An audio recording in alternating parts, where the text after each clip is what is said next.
बिस्मिल्लाहिर्रहमानिर्रहीम। अस्सलामु अलैकुम।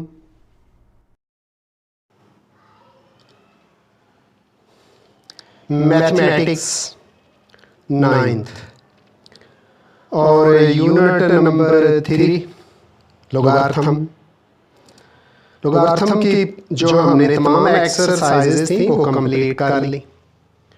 आज का हमारा लेक्चर रिव्यू एक्सरसाइज 3 के क्वेश्चन नंबर 1 और 2 पर मुश्तमिल है। क्वेश्चन नंबर 1 के अंदर है जी MCQs, मल्टीपल चॉइस क्वेश्चंस, कसीरुल इंतखाबी सवालात। तो पहले क्वेश्चन नंबर 1 की तरफ जाएंगे और MCQs करेंगे और MCQs करने के बाद फिर fill in the blanks. Question number 2 क्या है? Fill in the blanks. इस रिव्यू एक्सरसाइज को उर्दू के अंदर आधा मशक कहते हैं। आधा मशक के अंदर होता क्या है? चैप्टर के अंदर, यूनिट के अंदर वो तमाम चीजें जो हम अलग-अलग कर चुके होते हैं यहाँ वो सारी इकट्ठी दे दी जाती हैं। तो आधा मशक 3 रिव्यू एक्सरसाइज 3। क्वेश्चन नंबर 1 है दिए हुए जवाबात में से दुरुस्त जवाब का इंतखाब कीजिए। करेक्ट आंसर को सिलेक्ट करना है। 4 ऑप्शन दे दिए जाएंगे। जो दुरुस्त ऑप्शन होगा उसको हम यहाँ ए होगा, बी, सी या डी जो भी होगा उसको रेड कलर दे दिया करेंगे। तो MCQs नंबर 1 है, अगर a की पावर x इक्वल है n के हो तो, यानी ये एक्सपोनेंशियल फॉर्म है, कुव्वत नमाई शक्ल है। 4 ऑप्शन है, a is equal to log n base x, b के अंदर x is equal to log a base n और c में है x is equal to log n base a, जबकि d में है a is equal to log x base n। तो जो हमारी एक्सपोनेंशियल फॉर्म दे दी गई है की power x is equal to n, इसको जब लॉगरिथम की फॉर्म में चेंज करते हैं तो ये बनेगा log n बेस a बराबर x के। क्या बनेगा? log n बेस a बराबर x के। तो ये जो MCQs C यानी C ऑप्शन है वहां लिखा हुआ है log n बेस a बराबर है x के, इसलिए C को हम रेड कलर दे देंगे और सी ही हमारा करेक्ट आंसर है, जिसमें लिखा हुआ है log n base a equal है x के। तो इसके बाद MCQs नंबर 2 है, अगर y इक्वल है log x बेस z हो तो, ये लॉगरिथम फॉर्म है, हमने इसको एक्सपोनेंशियल फॉर्म यानी कुव्वत नमाई शक्ल में चेंज करना है। x अपनी जगह पे रहेगा और z की पावर y हो जाएगी। x is equal to z की पावर y। 4 ऑप्शन दे दिए गए हैं a b c d। तो x is equal to z की पावर y, ये जो ऑप्शन b है ना ये करेक्ट नजर आ रहा है। तो हम क्या करेंगे? ऑप्शन बी पर रेड कलर दे देंगे। हमने क्या किया? यहाँ लॉगरिथम फॉर्म को एक्सपोनेंशियल फॉर्म में चेंज किया, जिससे x इक्वल हो जाता है z की पावर y। x अपनी जगह पे रहेगा, z दूसरी तरफ जाके y को पावर बना देता है और log खत्म हो जाता है। आगे है जी MCQs नंबर 3। किसी असास पर एक का लॉगरिथम खाली जगह के बराबर होता है, यानी किसी असास पर एक का लॉगरिथम के बराबर होता है। ऑप्शन ए में 1 है, बी में 10 है, सी में 1 लिखा हुआ है और डी में 0 है। तो जब 1 का लॉग लेते हैं तो ये 0 हुआ करता है। तो 0 डी ऑप्शन है, डी के हमने सर्कल कर दिया और इसको रेड कलर दे दिया।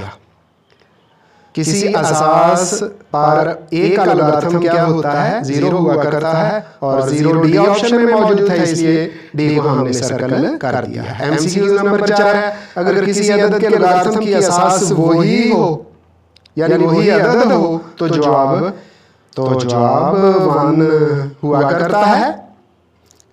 अगर किसी अदद के लोगारिथम की असास वही अदद हो, ए ऑप्शन में 1 है, बी में 0 है, सी में -1 और डी में 10 लिखा हुआ है, तो 1 आंसर है इसका। यानी असास वही हो, लोगारिथम की असास वही अदद ही हो, तो आंसर 1 आया करता है। ए में लिखा हुआ है इसलिए ए को हमने रेड कलर कर दिया है जी। तो एमसीक्यूज नंबर 4 के ए को रेड कलर देने के बाद यानी ए को सर्कल करने के बाद हम बढ़ते हैं एमसीक्यूज नंबर 5 की तरफ। लिखा हुआ है लॉग ई, और लॉग ई की वैल्यू क्या है, ई की कीमत क्या है 2.718। अब इसके लिए क्या करेंगे, कैलकुलेटर लेंगे, लॉग लिखेंगे यानी लॉग का बटन दबाएंगे और फिर ई की वैल्यू लिखेंगे 2.718। तो हमारे पास ए में 0 है, बी में 0.4343 है, सी में इन्फिनिटी है, जबकि डी में 1 है। तो जब हम 2.718 का लॉग लेंगे ना ई की जगह उसकी वैल्यू पुट करके, तो हमारे पास आ जाता है 0.4343, और ये बी ऑप्शन में लिखा हुआ है इसलिए बी को हमने सर्कल कर दिया है। आगे है जी एमसीक्यूज नंबर 6। तो एमसीक्यूज नंबर 6 के अंदर लिखा हुआ है log p/q। तो ये डिवीजन वाला रूल यानी लोगारिथम का सेकंड लॉ यहाँ लगेगा, जिसके अंदर जो रकम बटे के ऊपर होती है उसका अलहदा लॉग, जो बटे में होती है माइनस करके उसका अलहदा लॉग ले लेते हैं। तो ये हमारे पास ऑप्शन ए में लिखा हुआ है log p - log q, और जो बी ऑप्शन है उसमें लिखा हुआ है log p/log q, और सी ऑप्शन में log p जमा log q, डी में log q - log p है। तो ये जहां लिखा है ना log p - log q, ये ऑप्शन ए है, तो ए हमारा करेक्ट आंसर है, क्योंकि ये डिवीजन वाला रूल तकसीम वाला कानून लगेगा जो लोगारिथम का सेकंड लॉ है, जिसमें पहले नंबर का लॉग लिया जाता है और जो रकम बटे में होती है उसका लॉग लेके पहले नंबर वाले लॉग में से माइनस कर देते हैं। तो ऑप्शन ए था, ए को हमने सर्कल कर दिया। इसके बाद एमसीक्यूज नंबर 7 है log p - log। लो जी, ये एमसीक्यूज नंबर 6 का उल्ट है। p का लॉग लिया गया है, माइनस q का लॉग लिया गया है, तो ये डिवीजन में आएंगे जी। पहले में ऑप्शन में है log p/q, दूसरे में log p - q, तीसरे में log p/log q, और चौथे में लिखा हुआ है log p/q। तो ये p/q नहीं है, ये असल में log q/p है, तो इसको q और p। तो ऑप्शन जो ए है ना उसमें हम ए को सर्कल कर देंगे। वजह क्या है, क्योंकि ये जो डी ऑप्शन है वो गलती से लिखा गया है।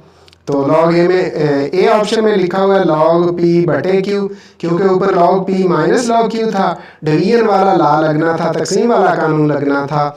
तो हमने जहां लिखा हुआ है log p/q वो ऑप्शन ए था, इसलिए ऑप्शन ए को हमने सर्कल कर दिया है। अब एमसीक्यूज नंबर 8 है, लिखा हुआ है log m⁴n। लो जी, ये तो लोगारिथम का थर्ड लॉ है, तीसरा कानून है।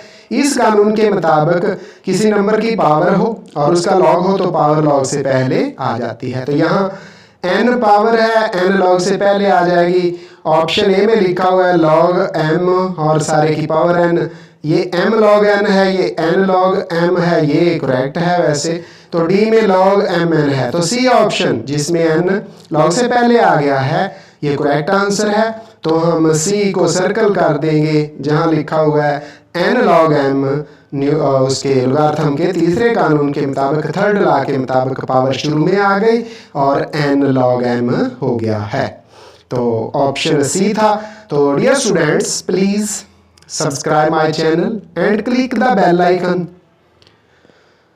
वो इसलिए कि जो भी नई वीडियो, नया लेक्चर आएगा उसका नोटिफिकेशन आपको बार वक्त मिल जाएगा, इसलिए फौरन, अगर अभी तक आपने मेरे चैनल को सब्सक्राइब नहीं किया तो फौरन सब्सक्राइब कर दें। अब हम बढ़ते हैं जी एमसीक्यूज नंबर 9 की तरफ, जहां लिखा हुआ है जी log a base b ज़रब log b base c। तो यहाँ लोगारिथम का चौथा कानून लगेगा, फोर्थ लॉ लगेगा। इसको हल करेंगे, पहले log a बेस b को हल करेंगे तो ये जो a है ना, इसका log बटे के ऊपर लिखा जाएगा। बटे के ऊपर क्या लिखा जाएगा? log a, और जो बेस b है उसका log बटे में आएगा। बटे में क्या लिखेंगे? log b, जो बेस में है। ये है जी फोर्थ लॉ कि नंबर का log बटे से ऊपर और बेस का log बटे के नीचे। ये हमने लिख दिया। आगे ज़र्ब का साइन है वो लगाया, और आगे log b बेस c है, वहां भी चौथा कानून फोर्थ लॉ लगेगा। log b ऊपर आएगा और log c बटे में आ जाएगा। ऊपर क्या लिखेंगे? बटे के ऊपर लिखेंगे log b, यानी जो नंबर है उसका log ऊपर, और बटे में आ गया जी log c। बटे में क्या आएगा? बेस का log c लिख दिया। अब गौर करें तो log b ऊपर भी है और log b नीचे भी है, ये आपस में कैंसिल हो जाएंगे। log b बटे के ऊपर भी मौजूद है और बटे के नीचे भी। मल्टीप्लिकेशन और डिवीजन है, कैंसिल हो गया। ऊपर आ गया जी log a। ऊपर क्या रह गया है? log a, वो ऊपर लिखा, और log c बटे में लिखा। बटे में क्या रह गया है? log c। log c को बटे में लिख दिया। अब जिस तरह हम फोर्थ लॉ से नंबर का log ऊपर और बेस का log नीचे आए थे, वापस उधर चले जाते हैं तो ये हो जाएगा log a base c। log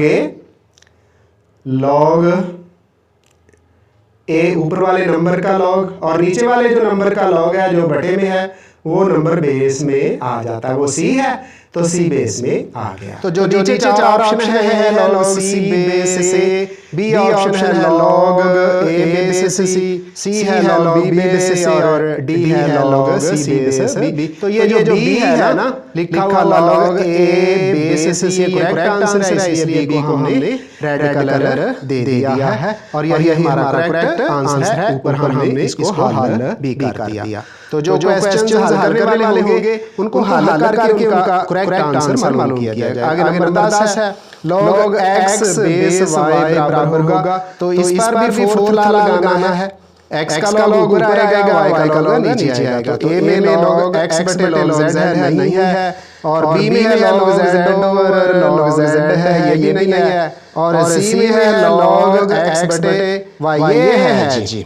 C correct है, B में log y ओवर x है, तो log x over log y आना है, बेस z हो जानी है। C ऑप्शन में लिखा हुआ है log x base z over log y base z, तो C के गिर्द हमने सर्कल कर दिया। तो डियर स्टूडेंट्स, इस तरह हमारे MCQs कंप्लीट हो गए। इनको आपने बहुत अच्छी तरह करना है कि आपको पता है पेपर में 15 नंबर के आते हैं। आगे है फिल इन द ब्लैंक्स, खाली जगह। ये भी इसलिए फिल कर रहे हैं ताकि स्टूडेंट्स के नॉलेज में इजाफा हो।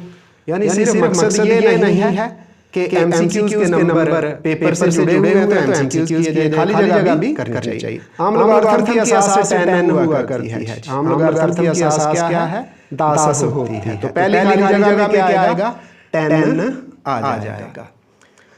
आगे नंबर 2 किसी अदद के आम लोगारिथम का सही अददी हिस्सा इसको कैरेक्टरिस्टिक यानी खासा का नाम देते हैं। सही अददी हिस्सा क्या कहलाता है? ये प्लस भी हो सकता है और माइनस भी। इसको उर्दू में खासा खेल खास स्वाद है, और इंग्लिश के अंदर इसको कैरेक्टरिस्टिक का नाम दे देते हैं। तो दूसरी खाली जगह में क्या आएगा? खासा आएगा जी। अब तीसरी खाली जगह है जी। तो तीसरा number fill in the blank किसी अदद के आम लोगारिथम के कसरी हिस्सा को मंटेसा कहते हैं जी। किसी अदद के आम लोगारिथम के कसरी हिस्सा, यानी जो फ्रैक्शन में हिस्सा आता है, पॉइंट के बाद हिस्सा आता है, उसको क्या नाम दिया जाता है? मंटीसा का नाम दिया जाता है। आगे नंबर 4 है जी, अगर x बराबर log y हो तो y को x का एंटी लोगारिथम, जिसको उर्दू में कहते हैं जिद लोगारिथम, अगर log y equal to x हो तो y को x का एंटी लोगारिथम यानी उर्दू के अंदर जिद लोगारिथम कहते हैं। तो खाली जगह में क्या आएगा? जिद लोगारिथम आएगा। वो जिद लोगारिथम खाली जगह में लिख दिया। आगे नंबर 5, अगर किसी अदद के लोगारिथम का खासा यानी कैरेक्टरिस्टिक 2 बार हो तो इस नंबर में नुक्ता इशारिया के फौरन बाद सिफरों की तादाद 1 सिफर आएगी जी, पॉइंट के बाद 1 0 लगेगी। तो यहाँ हम लिख देंगे, उर्दू में लिख दें 1 या 1 नंबर डाल दें। तो अगर करेक्टरिस्टिक क्या होगा, 2 बार होगा, तो पॉइंट के बाद इशारिया के बाद 1 सिफर आ जाता है, इसलिए खाली जगह में 1 लिख दिया। फिल इन द ब्लैंक्स, खाली जगह नंबर 6 है।